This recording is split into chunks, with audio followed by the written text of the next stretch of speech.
My aunt was a wonderful woman of God, and if it was not for her, honestly, my prayer life would not be the same. She was legit my foundation as to how a woman of God should pray, how any Christian should pray. And I remember the first time I met her, or like went to her house, because she had taken us in because of like an incident that had happened, and we were forced to be going to live with her. And the first couple of weeks I was settling in, and at the time I had a boyfriend, and I remember the boyfriend coming in, and like we're in the room just chilling. He was helping me unpack, and Esther and David's face were like, what is going on? And my aunt was like, what's going on, like what's wrong?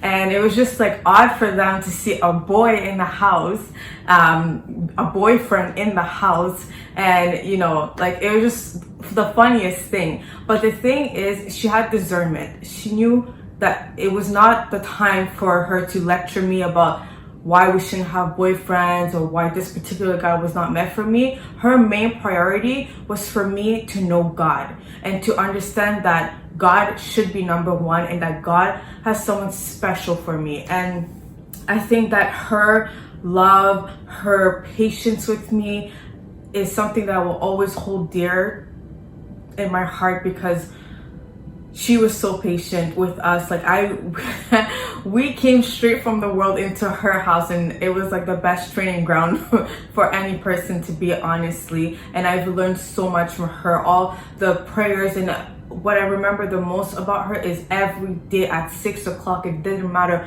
what happened in your life, at 6 o'clock you were praying. And that stayed with me, just to pray every day, to be mindful of God, to know God. It was the most important thing, and I will forever have that in my heart. And I'm so grateful that I had her for the amount of time that I had her, for her to be my foundation, or to teach me about Jesus and to really lay the ground for me. So I miss her so much.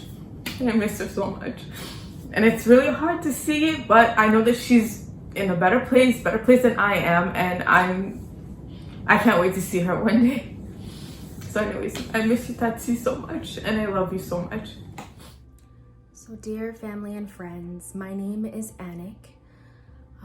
I will be sharing a few words on our dear Sister Jocelyn. For myself, Sister Jocelyn exemplified many different things. She was a woman of strength, a woman of character, a woman of honesty, a woman of love. She showed so much love and had an abundance of love in her heart, which was shown through her words and her actions. But mostly for myself, I think the legacy that was left for me is that Sister Jocelyn was a woman of God, a woman of prayer. When I think of her, I can remember prayers that she prayed for myself, for her children, for my siblings, Sybil and Cedric, and my mother. She would pray for everyone that she came across. I remember songs where she would cover the entire church in prayer. And so her worship, her prayer, her character demonstrated a woman of virtue and a woman of God. She will be missed. The last time I saw her was at my wedding, and I remember walking through the doors, and she was one of the first people that I heard and saw. And she just had so much love in her heart, and I'm grateful that God placed her in our life, and that we were able to have so many memories, sound memories, beautiful memories with her. She will be missed. She brought so much joy and laughter into her home. She loved her children, loved her grandchildren, and we are blessed that we were able to just have life with her. So Sister Jocelyn, thank you for being you. Thank you for your love. Thank you for your prayers. But most of all, thank you for being an example to us, to the young ladies, to your children, of what it really means to be dedicated to God, how to pray, and how to worship. We will miss you so, so much. but we know that we will be reunited one day.